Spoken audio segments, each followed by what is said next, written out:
Good evening. My name is Travis and of the Putman Way and IITW Radio.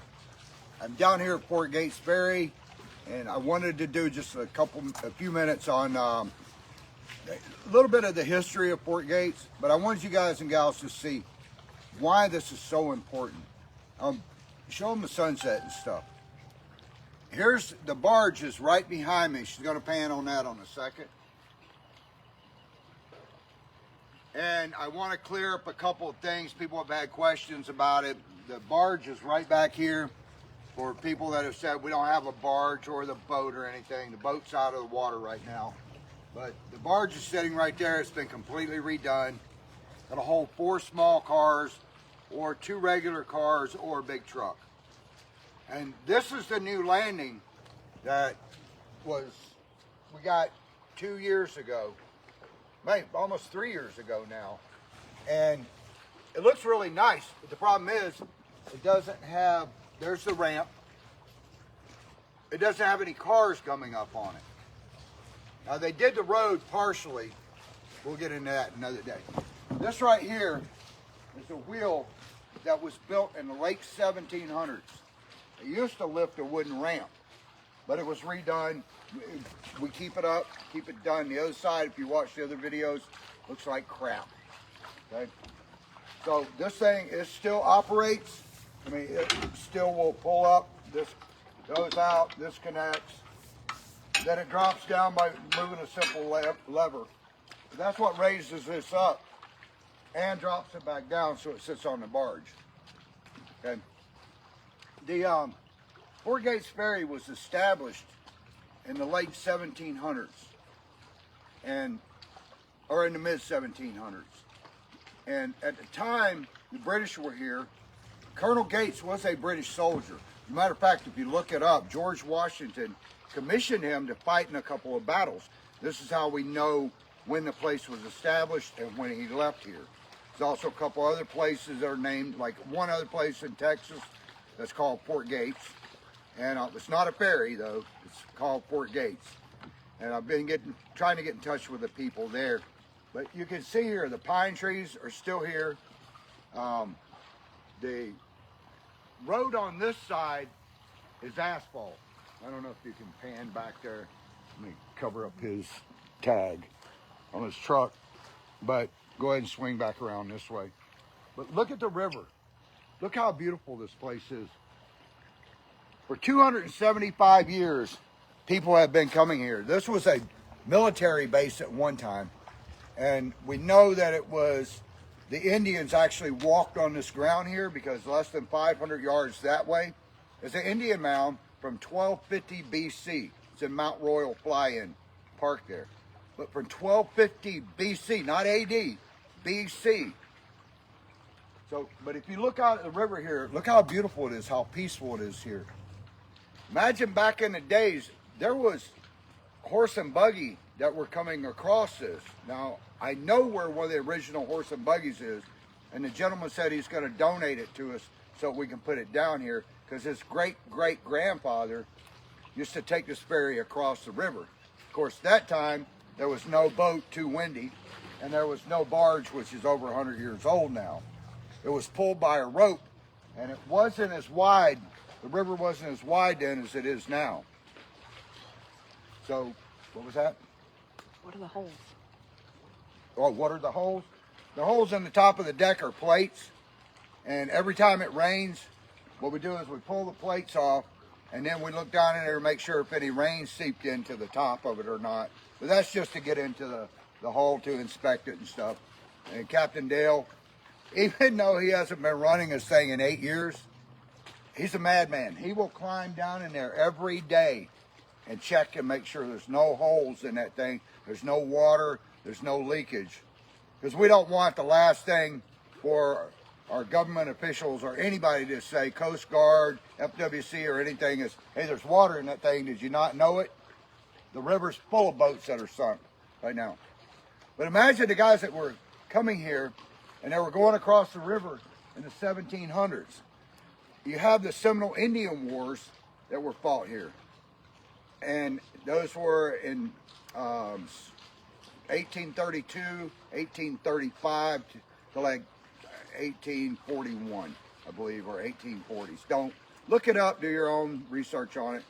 They were here, the men got, Osceola's men, who Osceola wasn't even a chief, they got slaughtered over here. Osceola's in a tribunal over in Tampa, and he hears about it. He comes back. His guys are dead, his braves are. By the way, one little quick note, the Seminole Indians were the only group of Indians, almost 400 of them, to never be caught by the U.S. Cavalry, our government. Nobody ever caught these guys. But they lit from, this is Lake George down here to the south. They lit from Lake George all the way up to Palatka. That's why there's no houses pre-Civil War there. 1870 was when the Fort Gates house was built. It was actually built before that, the one next door, because the original Civil War bowling alley was there. Now, also, right up on the river here by Rotor Haven Boys Ranch is the first and only steel hull boat sank on U.S. soil by U.S. citizens that belonged to our government, our Army, Navy. I guess it would have been at the time. Was sank right up here on the St. Johns River. Colonel Dixie knew that when the boat was going to be coming down the river and stuff, that the currents flowing north would push it over to the west bank. What did? They sank it with muskets. If you go to Rotor Haven Boys Ranch over there, you can drive right down to the water to the boat ramp, and you'll see the plaque that tells the story there. The song "Look Away Dixieland," from what I understand, it was written about this. And the steel shot coming back at them, look away, Dixieland. For younger people, you really should learn that song. It's a great song. Kind of corny for a lot of you. But it's just, this area is so rich in history. It's unreal. The people of South Putman, now I understand why people in North Putman and up by Palatka and stuff really don't, a lot of them really don't care about this. But if you're going to Salt Springs up there, you have a short ride. If you go from here to Salt Springs, you're well over 60 miles, well over an hour to get there. When you can take the ferry across the river, be there in about 10, 12 minutes, because it takes about, well, it's 1 mile. So you do the math, it's 6 knots. So it's 7 miles. No, the road is 7 miles. The water is only a mile, 5,280 feet to the other landing. I believe Captain Dale was right. Captain Dale, how long does it take you to go across the water? To take a car across? 10 minutes, tops? Said 10 minutes. So, 10 minutes versus an hour, hour and a half. You do the math on it. But guys and gals, you look at the old Cypress. This is the old part of Florida. With our history, I cannot imagine why our officials have kept this thing closed for 8 years. 8 years. We didn't keep it closed. And now there's been some talk about, oh, well, why are we not like Drayton Island? Why are we not put out for bid or whatever? Well, this is privately owned. The county owns this 16 by 16 platform, okay? They don't own the river, they don't own the water. They do own it over on the other side, even though they keep saying that they don't own it, they do. So this was redone by, I believe, Brenner's. And Tommy Brenner, if I get a shot right here, Tommy Brenner's dad originally did this. There's 1950 scored in here. It says Brenner's. And they also did it in 1968. Gladys came through, Hurricane Gladys came through in 1968, wiped the landing out. Okay. Tommy Brenner and his dad and them came down here, and within 10 days, both of these sides were fixed. 10 days, that's all it took. Our county officials then apparently saw the need, and a lot of other people have as well. Now on the next Tuesday at 2 o'clock on the 10th, the county's having a workshop. I don't know how long they're going to let me speak. You guys that know me, you know I'm a talker. All I want to do is present them with the facts. And I have a lot of interesting information that you guys are going to want to listen to. God, I want to tell you guys so bad right now, but I can't. Let me see. One thing I want to touch on real quick before I get back on the history of this. We did do the watch giveaway and went to Patty Goss, Goss. She got the ladies' watch, and Joey Gonzalez out of St. Augustine won the men's watch. And we'll get into another contest here in a couple minutes. It's going to be short. Look at the beautiful sunset here. You guys and gals, if you want to take some great pictures, come down here to Fort Gates. Take some pictures. But I want to save this place because so much of our history has been lost. And for Fort Gates Ferry, this is one of the oldest sites, historical sites. Even this sign here dates back to the early 1800s. This sign, this doesn't belong to the county. This belongs to us. They have maintenance that they're supposed to do on this, but let's walk right over here. Look at this. This is supposed to be maintained by the county, okay? It's not. Look at all the dirt missing from here. There's no seawall. When they showed up in 80s, they threw a few bags down here, and that was it. And we'll see a big gator come down here in the middle of the day. What's wrong? Okay. Over here, you can probably get a little bit better right here. I want you to look at the seawall that's supposed to be maintained. Now, for 8 years, I've been talking about this, and we've had 3 different sets of county commissioners come in since then. The boathouse here, yeah, this is a freaking mess. The boathouse here, we at Fort Gates took out a SBA loan for $90,000, and they put this whole boat thing up here. In the last meeting, they said it was going to take $816,000 or over $800,000 to do this landing that we got done for 50 grand.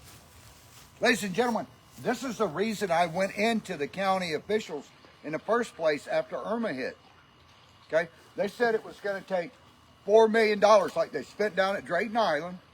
To all the residents down at Drayton Island, hello, this is not about you. They spent, I forgot how many millions. It's 4 million or something. You guys look it up and tell me later. Don't quote me on the price. But they could have gotten it done like this for 50 grand. Maybe a little bit over, 50,000 some change. They could do the other side, but during the last meeting, or meeting before last, they said it was going to take over $800,000 to do this. This right here. That's where your tax dollars are going. Now, the reason I got involved was not, at that time, I wasn't an owner. So the reason I got involved was because I'm tired of getting screwed by the government, just like you guys are. So to say this is $800,000, I want to know what kind of weed you guys have or whoever come up with that price, because I can make billions of dollars off of that kind of potent weed. Okay? Because somebody screwed up on something to say that this is going to be $800,000. And then concrete, which they cannot do because Governor Rick Scott had written a letter back in the day saying that this had to stay historically correct, had to be maintained in wood. I have the letter. We'll probably put it up on this post or the next one. I'm going to give it to the county officials again for the 4th time on March 10th. If they read it, they read it. If they don't, they don't. They want to violate a government order. That I don't care. It's not me going to go getting in trouble. But anyways, back onto this landing and stuff. But you know, if they county officials, I know you guys watch this. Why don't you just give it to me and Dale? This little section right here. and that little section on the other side, we will maintain it. When they said it was going to cost $4 million last time, what people failed to see was that out of the $4 million that they were proposing, and all the money they were proposing, we're responsible for 20% of whatever grant that they were going to get. And so 20%, that's $800,000. Divide that between 74,000 residents, 76,000 residents. Somewhere you're going to come up in the ballpark with between $10,000 and $11,000 per taxpayer in Putnam County. Yes, their attorney said in a couple meetings ago, I don't have a leg to stand on if I want to sue them because we don't have a leg to stand on. But they're wrong. There's a signed contract for Fort Gates with Dale as a partner. Now, Richard Hackett, the one before, died. So it left Dale in. That's why Dale wanted me to be his partner. And I said yes because I want to see this thing saved. The shame of it is, though, for 8 years, that man has been going without a paycheck from the ferry. We had the barge done. My next point. You guys and gals that came out and helped support Fort Gates Ferry barge and boat, and we did have it labeled for that. There it is. We got it done. There's a picture, I believe Marie put it up on the page, of me and Captain Dale jumping up in the air because we were so excited about getting it paid off. And it was because you guys, you came out and bought the ribs. I mean, we worked our butts off to make sure that you guys had the best ribs we could possibly cook for 3 days, 16 hours a day. And with Pam Olson making the last payment, thank you, Pam, we were able to get our barge out. We didn't go to the county and say, oh, your landing destroyed our barge. I did tell them that. I said, we'll get it fixed. Taxpayers shouldn't have to pay for it. That's why we did the cookouts and stuff. That never went for this landing. Not one red cent of that. And every cent went in there. And Steve that owned St. John Shipbuilding, they can tell you that we went up there monthly. Every time we would get a couple $100, we ran up there. They charged us for the labor, not the materials. So to them, I want to thank you for that. You guys will go down in history. And there is a book that we have coming up. It's the history of Fort Gates Ferry.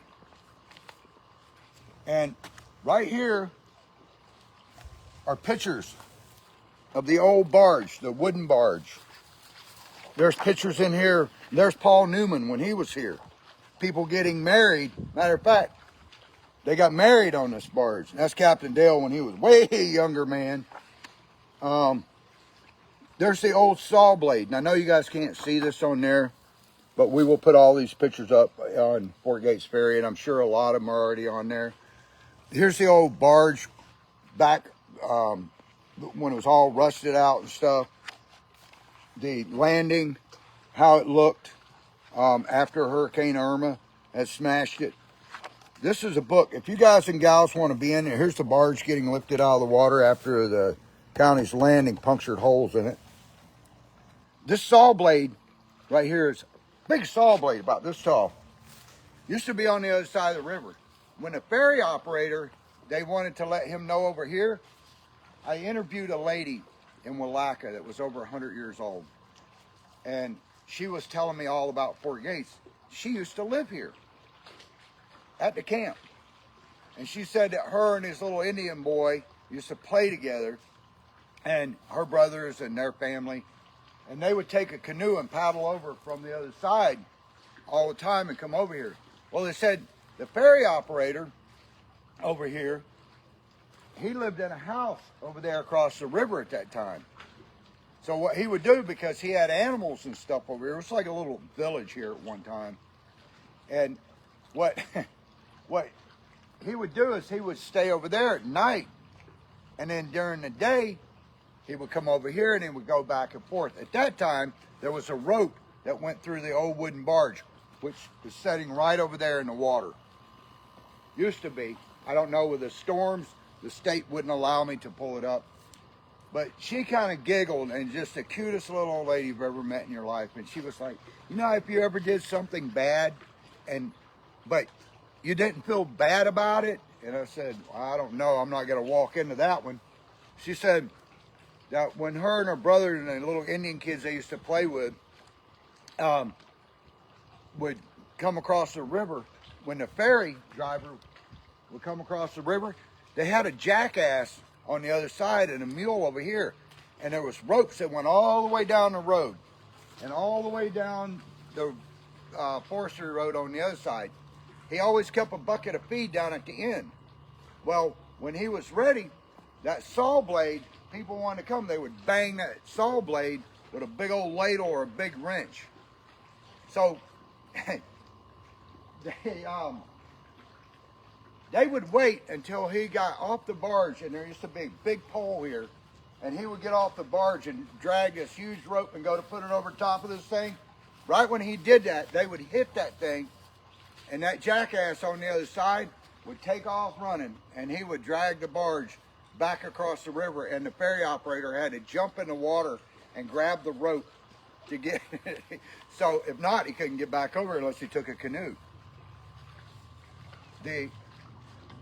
We've had people come here that grew up coming here, that their grandparents used to bring them here. This is a piece of history that can never be replaced. Once it's gone, it's gone. Right now, you could bring your children down here if you wanted to make a day out of it. Go to the fish hatchery right up here and let them go in and see all the different stuff that's in the water, you know, bass, bluegill, turtles, a little alligator. They have all that, big tanks up on the walls and stuff. And then come down to Fort Gates Ferry and let your kids see the history that's here. You educate them on it or bring them up. I'll talk to them. Captain Dale will take time and talk to them. You know, here's a plane right here coming in. Flying is right here. I'll get to that in 1 second. But bring them down and then take them over here to the Indian Mound. Show them a place where our Native American Indians, well, I guess it's kind of morbid if you think about it that way. They buried their people on top of each other on a mound, but educate them. Let them know about their history. Let them know of the history that's in this county that they can be a part of. One day I'm going to be gone. Is this place going to exist? You know, I wrote a few articles on, you know, if you only had 30 days to live, would you treat people differently? If you say yes, then today start, because at some point, somebody's going to be on their last 30 days. But 100 years from now, who's going to remember us? How much do you know about your great-great-grandparents? Probably nothing. Was your great-great-grandmother a stripper, you know, out west? Or was she a church-going woman? Or did she look for diamonds or gold during the gold rush? We don't know much about our ancestors. Was your grandfather a gangster? I've got a book with my great-great-great-grandfather, and he was wanted by the U.S. government because he was a Native American Indian, and they were looking for him because he had led some cavalry guys into an ambush. So I don't blame him. They slaughtered his ancestors, my ancestors. But I thought this guy was going to be like Jesse James, walk up, you know, hey, how's it going? I got 2 pearl handle pistols. My great-great-great-grandfather looked like a dirt farmer. He had on baggy jeans or baggy pants. They were pulled all the way up to his chest. He had a gun that was this freaking long that he had stuffed down in there. If he would have went to gunsling and shoot somebody like what I thought, you know, pow, it's in there. He would have had to pull, excuse me, I can't shoot you yet. Wait, hang on before we start the gunfight. Pull this damn thing up. All right, you ready? Because he wouldn't have been able to lift it up. But 100 years from now, 150 years from now, or 275 years from now, just like the person that stood where I'm at right now 275 years ago, I bet they never imagined this place would be here like this now, and that our government, our local officials would keep something like this shut down for 8 years. And they're not going to know who we are unless we do something as profound. You know, something that makes a statement with our life. Make every day count. You know, that's one of the important things about Fort Gates Ferry. We are doing some brick sales that are going to go in the ground that you can get your name put on and stuff if you want to preserve his name and history. So we do have a lease with the state on this place until 2044. The county's got this that I can't use yet. On the other side, we can't do the thing. Some concerns about, do we have a licensed captain? Yes, we do. His name is Dale, Captain Dale. And for you guys that know him, he's probably, and don't take us the wrong way, he's probably the sweetest man you'll ever meet in your life. But he's never complained to the county. I did all that. I want to see this place saved. Captain Dale does have a captain's license. The county knows this, or they should know it, but they keep saying, well, you don't even have a captain. Yes, we do. Can prove it. His license is hanging right on the wall. His other TWIC card is in his wallet. We're supposed to be. This thing does have a licensed guy to take it. And a guy that's been running it for 28 years. I'm not going to jump on this thing and run this barge across the river. You know why? Because you might wind up on the bottom of the river. Dale knows how the currents, he knows the river. That is another reason why we wouldn't have another captain here. Now, somebody said it before, and I started to get into it, about the barge. Why are the taxpayers on the hook for that? They're not. Taxpayers, what the taxpayers are on the hook for is this landing right here, which has to be insured every month. Now, this is the bumper rail right here for the tires. Same way it's been forever. It's not going to change. Has to stay historically correct. But when they blatantly lied in the county meeting and said, me and my family received $1,200 a month for years, that was a lie. Never once have I received one penny. Not one penny. Even before I was a partner, I didn't receive a penny. But you know what? I told Captain Dale I want him when I come down here and help him try to get the place out and get it cleaned up and work on it and stuff. One Mountain Dew a day. That's all I wanted. And every day he would come out with a cold Mountain Dew. He overpaid me though, because he was giving me 2 Mountain Dews a day. But that's what the $1,200 went for. So county officials, please get your information correct before you slander me again. Okay? Now, unlike Drayton Island, that's a private island to nowhere, except for 30 residents live on that island. There's a captain, and this is what somebody wrote in, so I'm not gonna sit there and harp on it. You guys do whatever you want with it, but I'm gonna stay out of it. But because somebody asked the question, I tell the truth, I give you the information. Drayton Island, it goes from, it's not very wide across there, but they have a ferry boat that this lady owns, and then they have a barge that the county owns. Okay, the county owns that barge. Matter of fact, when this landing got sunk sank our barge with this landing, they said, oh, we're building a new one for Drayton Island. We're going to give you guys the old one so you don't have to pay money to have that one fixed. They never did. They lied about it. And it's a lie. Tell me you're going to do something and don't do it. It's a lie. So they wanted to, you guys asked about, a few of you asked about, okay, why is the county paying us money? They don't pay us any money. We get to keep the money for the ferry crossing, which is $10 a car. It's been that way. There's an article I read this morning in 2010. It's been that way back then. So Drayton Island Ferry, that goes for 30 residents over there. It does not operate every day of the week. Okay?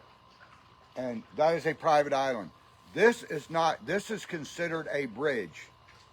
Oh, one of the commissioners, when I was talking to him, had mentioned that, and I'm not going to say any names, that they don't like calling it a bridge, but it is a bridge. It connects over there. The state labels it as a bridge. This side now is considered a landing. Those sides still considered a bridge. Once they drop the size back on it, it will be a landing and not a bridge.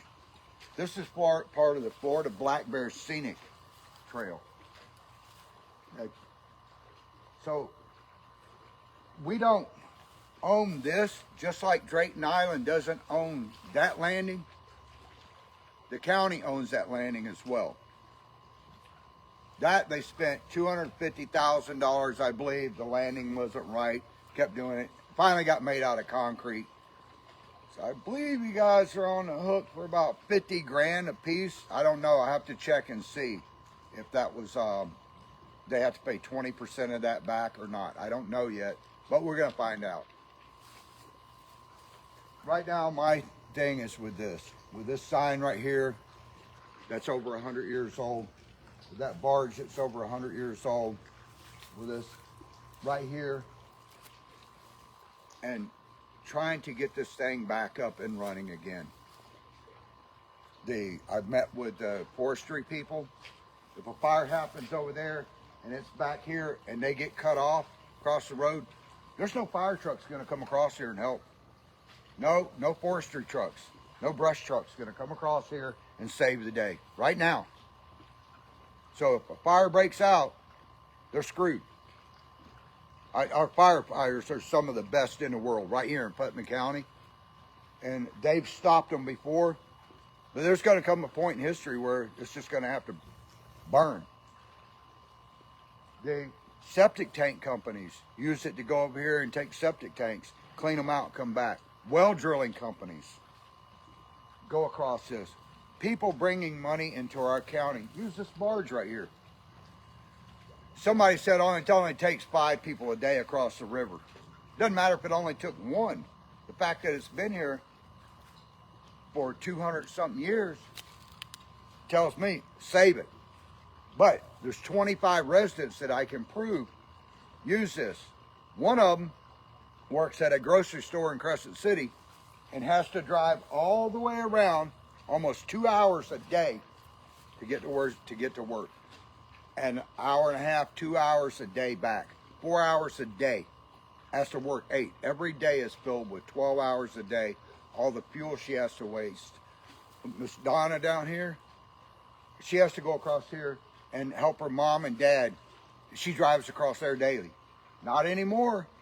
Not for the last 8 years. She's had to drive all the way around every day. You got residents that use this, business that uses it, EMS, our law enforcement. To those people, thank you so much for your service. I'm not one of these people, and if you are one of those people that don't like our law enforcement, please do me a favor and get the hell off the page. Now, the taxpayers are not subsidizing me anything. They still haven't given us our contract. I'm going to get into that next week, Tuesday. I hope you guys and gals will please come out and show your support. 2 p.m. at the Krill Building, 2509 Krill Avenue. That's on 20. It's at the government building, Suite 100.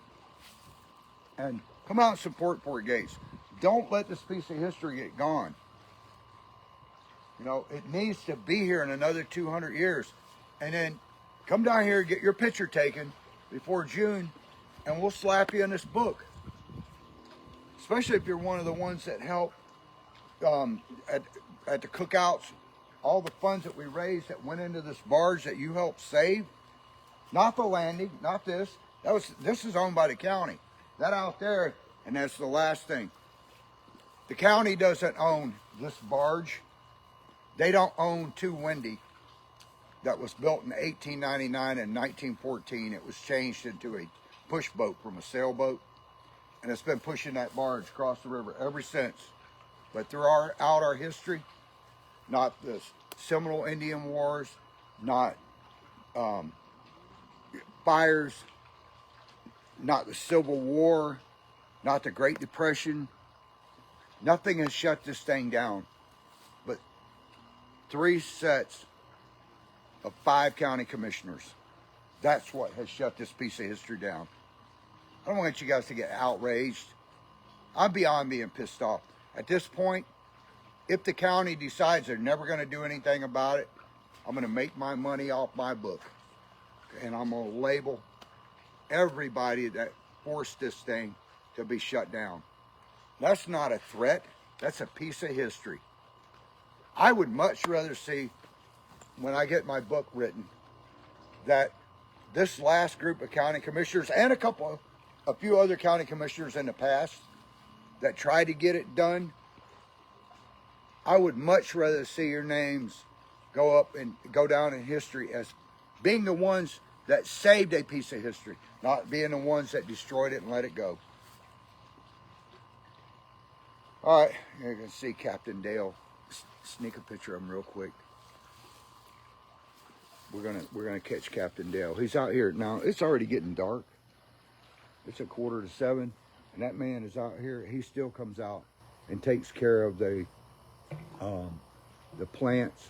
He cuts a little garden every spring where it's got tomatoes and green beans and stuff. And instead of him eating them, he lets the people that stay in the cabins go out there and pick a tomato or green beans or jalapeno. Don't let him trick you into those ghost peppers. So he's gotten me before, and I for days going to the bathroom hurt. I will say that. But one last look at the sunset in the river, and imagine yourself standing down here, or the person that's going to be here in 217 years. Are you going to be a part of that? Were you going to be the ones that help save it? Show up. Voice your opinion. Use your constitutional right. Now, like I said, we had the 2 people that won the watches. This week, if you guys and gals want a round of golf for 2 people, okay, with a golf cart, if Adam don't throw in lunch, they make the best freaking hamburgers there. I love their hamburgers. They're all, I guess they do their own hamburger meat and press them out. It's a fat hamburger, but they have the best hamburgers there. Taco Tuesday, I'll go down there and eat, as you can tell. Adam LaPlace is the one that owns the place, and great man. But anyways, he will do a contest for 2 for golf and lunch and a golf cart. Now, if you want that, put down under there, yes, I want. We'll put up another thing. How many people want this? Go under it or go on it now and say, yeah, I want a round of golf it's the Oaks Golf Course in South Putman. Nice thing. I won't be playing there with you. You do not want me playing golf. I will slice the ball. People will get hurt. People have gotten knocked out before, and I'm not kidding. 9 eagles in Tampa. I'm sure somebody's still trying to sue me for that. And also, to go along with that, for the ones that don't want to play golf, I've got a power bank that charges up a couple cell phones, 1 on the top, 2 in the back. It'll charge up, I believe, a laptop, as long as you have that C charger or a tablet, whatever it does. Anyways, the things are expensive. I will give that away this week as well. And to our Miss Goss, I believe is how you say it, Goss, Miss Patty. I'm going to be meeting her as soon as I get out of here, deliver her watch. I believe I'm going to have to mail, or somebody's going to pick up Mr. Gonzalez's watch. So thank you guys for playing that, and get people to enter this contest. I mean, I've got my sponsors and stuff, or not sponsors, people in the community and businesses that want to give things back to the public. If you're a business and you want to do something, Odd Todd, put up a burrito thing. I know Odd Todd will do it too. The week after, we'll probably give a couple burritos away from Odd Todd's. Are huge over by Salt Springs. So we'll get there. Anyways, I want to thank you guys and gals for listening tonight. Please show up on the 10th. Make sure you enter these contests. That way I can get businesses to get us bigger and better contests. That'll be it. All right, we love you guys and gals, and we will see you there. Don't forget about the book. These will be for sale probably by the end of the year. So thank you for watching, and we will see you later.